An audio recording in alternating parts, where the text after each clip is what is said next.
નમસ્કાર મિત્રો, હું અજયસિંહ ઝાલા એરિકોન એકેડમીમાંથી તમારા લોકો માટે લઈને આવ્યો છું મોસ્ટ આઈએમપી ટોપિકનો કોર્સ વીએસ એક્ઝામ માટે કે જે આપણી વીએસની એક્ઝામ આવે છે ને એના માટે કેવું થાય છે કે આપણે સિલેબસ ઘણો બધો છે, બુક્સ બહુ મોટી છે, તો હવે આમાંથી કેટલું વાંચવું ને કેટલું ન વાંચવું. તો આપણે શું કર્યું, 2014થી અત્યાર સુધીના પેપર લીધા, એમાં જે મોસ્ટ આઈએમપી ટોપિક્સ છે કે જેના ઉપરથી એ લોકો ક્વેશ્ચન પૂછે છે, જેમ કે ઓહમના નિયમના ક્વેશ્ચન રેગ્યુલરલી પેપરમાં જોવા મળશે.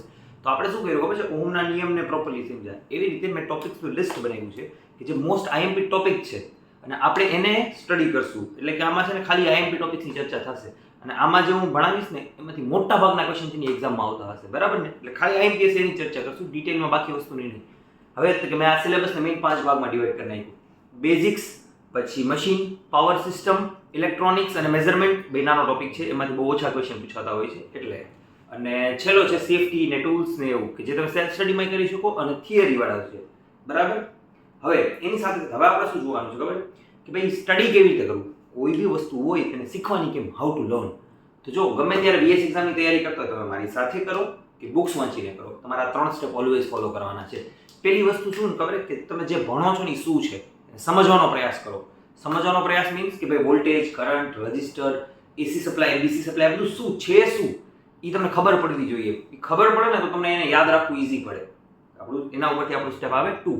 બીજું સ્ટેપમાં આપણે એવું કહીએ છીએ કે આપણે આઈએમપી પોઈન્ટ્સને યાદ રાખવાના છે કે જે મોસ્ટ આઈએમપી ટોપિક્સ હોય, જેમ કે જો ખાલી ઓહમનો નિયમ ખબર પડવાથી કાંઈ ન થાય. ઓહમના નિયમની ફોર્મ્યુલા આવડવી જોઈએ, એને એપ્લાય કરતા આવડવી જોઈએ, એના દાખલા ગણતા આવડવા જોઈએ, બરાબર ને? કેમ કે એક્ઝામમાં તો ડાયરેક્ટ જ વસ્તુ આવે છે, તેની આઈએમપી વસ્તુ યાદ રાખવી પડે. જેમ કે તમને પરમાણુનું સ્ટ્રક્ચર ખબર હોય, પ્રોટોન, ઇલેક્ટ્રોન, ન્યુટ્રોન, પણ તમને જો એનો ચાર્જ ન ખબર હોય કે 1.602 × 10⁻⁹ તો આ આંકડા જ પૂછાય છે ને એક્ઝામમાં, તો આ તો બધું યાદ હોવું જોઈએ.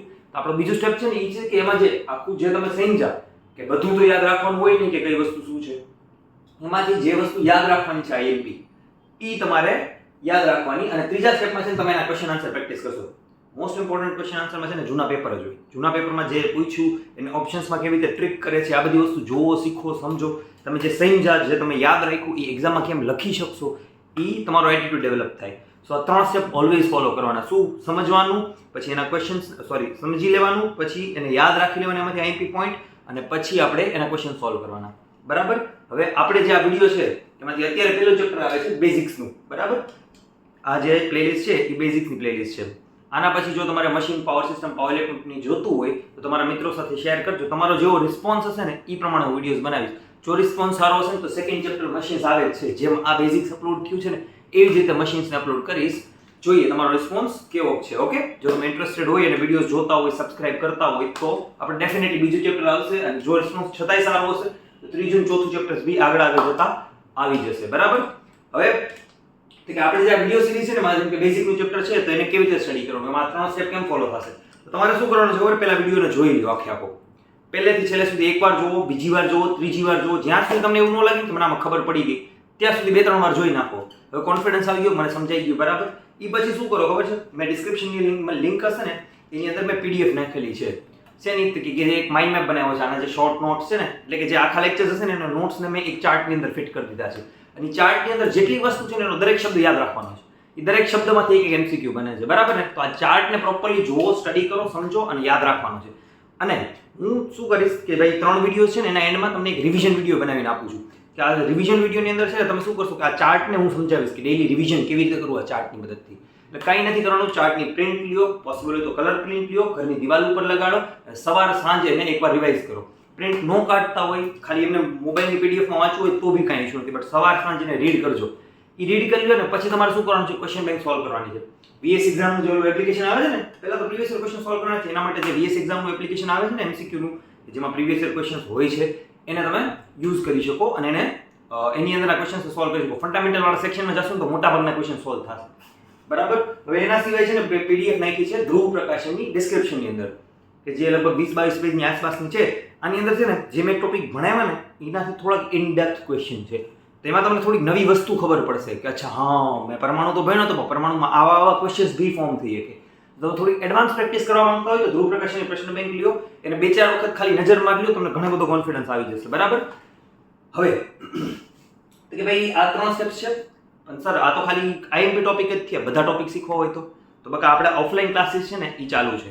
તો તમે અહીંયા જે ઉપર નંબર બતાવી છે ને એ નંબરમાં કોલ કરો અને તમે પૂછો કે હમણાં ઓફલાઈન ક્લાસીસ ક્યારે છે અને ક્યાં બેચ છે. ઓકે, ઓફલાઈન ક્લાસીસ એક વખત ચાલુ થઈ જાય ને પછી આપણે એડમિશન્સ બહુ ઓછા લઈએ, જનરલી તો નથી જ લેતા. એનું રીઝન શું છે કે ઓફલાઈન ક્લાસીસમાં છે ને મારી જવાબદારી છે કે તમે ક્લાસની અંદર જ સમજી લો. તમને જે આઈએમપી પોઈન્ટ્સ યાદ રાખવાના છે ને ક્લાસરૂમની અંદર જ બેસીને સમજી લો અને યાદ રાખી લો, બરાબર. અને એની સાથે સાથે ક્વેશ્ચન જવાબની જે તમારે પ્રશ્ન બેંક હશે ને અલગ અલગ ક્વેશ્ચન બેંક બનાવશી. ધ્રુવ પ્રકાશન અલગ અલગ જગ્યાએથી અલગ અલગ ટોપિક વાઇઝ ક્વેશ્ચન બેંક બનાવીને આપણે પ્રેક્ટિસ કરશું. એટલે કે તમે ધારો કે વોલ્ટેજ શીખા તો વોલ્ટેજને પહેલા સમજશો કે વોલ્ટેજ શું છે, પછી વોલ્ટેજ વિશે જેટલી વસ્તુ યાદ રાખવાની હોય ને ફોર્મ્યુલા સહિત બધું યાદ રાખી લેશો અને એના પ્રશ્ન જવાબની પ્રેક્ટિસ કરશો. વોલ્ટેજ ઉપર જેટલા પ્રીવિયસ યર ક્વેશ્ચન પૂછાણા હોય ઈ ધ્રુવ પ્રકાશન શું કહે છે, અતુલ પ્રકાશન શું કહે છે, એ બધા ક્વેશ્ચનની પ્રેક્ટિસ કરશું, બરાબર ને. તો આવી રીતે આપણે પ્રોપરલી ડિટેલમાં સ્ટડી કરવાનું છે. અને ઓફલાઈન ક્લાસીસમાં આ ત્રણેય વસ્તુની જવાબદારી મારી લેશે. હું એવું નથી માનતો કે તમે ઘરે જઈને વાંચશો, હું તમને હોમવર્ક આપીને યાદ નથી કરવાનું કહેતો, બટ છતાંય હું તમને હોમવર્ક આપીશ તમારા બેટરમેન્ટ માટે. બટ હું એવું માની નહીં આવ્યું કે હોમવર્કના ભરોસે તમે લોકો યાદ રાખી લેશો, બરાબર ને. આપણે ક્લાસરૂમની અંદર જ યાદ રાખવાનું છે. ડન. તો ઓફલાઈન ક્લાસીસ માટે તમે આ નંબરમાં કોન્ટેક્ટ કરો, બરાબર. અને હવે એના સિવાય છે ને જે મારા એન્જિનિયર મિત્રો છે કે જે ડિપ્લોમા ડિગ્રીના સ્ટુડન્ટ્સ છે, બરાબર ને, મારા એ લોકોને છે ને ઘણીવાર ઇશ્યુ આવતો છે કે સર મારા બેઝિક્સ ક્લિયર નથી, સર મારા ઇન્ટરવ્યુમાં પ્રોબ્લેમ પડે છે, ગવર્મેન્ટ એક્ઝામની તૈયારી કરી પણ પાયો કાચો છે, અમુક સબ્જેક્ટ તો જરાય સમજાતા જ નથી, સિગ્નલ્સ છે, કંટ્રોલ્સ છે, બરાબર, માઇક્રો પ્રોસેસર છે, તો કંઈ ખબર જ નથી પડતી. તો જે સબ્જેક્ટમાં કંઈ ખબર નથી પડતી કે જે ટફ લાગે છે એ સબ્જેક્ટ છે ને એ બેઝિક્સથી ક્લિયર કરી શકાય. તો એના માટે તમે લોકો થોડું ધીરજ રાખી અને આ બધા વિડીયોઝને પ્રોપરલી જોજો અને તમે બી આ ચાર્ટને ડાઉનલોડ કરી પોતાની વોલ ઉપર લગાડીને યાદ રાખી લેજો. તમને દરેક ઇલેક્ટ્રિકલ એન્જિનિયરને ખબર જ હોવી જોઈએ AC supply, DC supply, voltage, current, power, resistance શું છે ને એ. ઓકે, તો આ વિડીયોઝ લેક્ચરની સિરીઝ છે ને એન્જિનિયર્સને ફોલો કરજો. વચ્ચે વચ્ચે હું તમને થોડી ઘણી વાત કરતો રહીશ. આ મોસ્ટલી ખાલી આઈટીઆઈ વાળા માટે છે. આની સ્પીડ, આનો કન્ટેન્ટ, તમામ વસ્તુઓ ખાલી આઈટીઆઈ વાળા માટે જ ડિઝાઇન થઈ છે. પણ એન્જિનિયર છે ને આના ઉપરથી પોતાના બેઝિક્સ ક્લિયર કરી શકે, બસ એટલું જ કામ છે. રેડી? તો ચલો હવે ટાઈમ વેસ્ટ કર્યા વગર ડાયરેક્ટ સ્ટડી સ્ટાર્ટ કરીએ. ઓકે.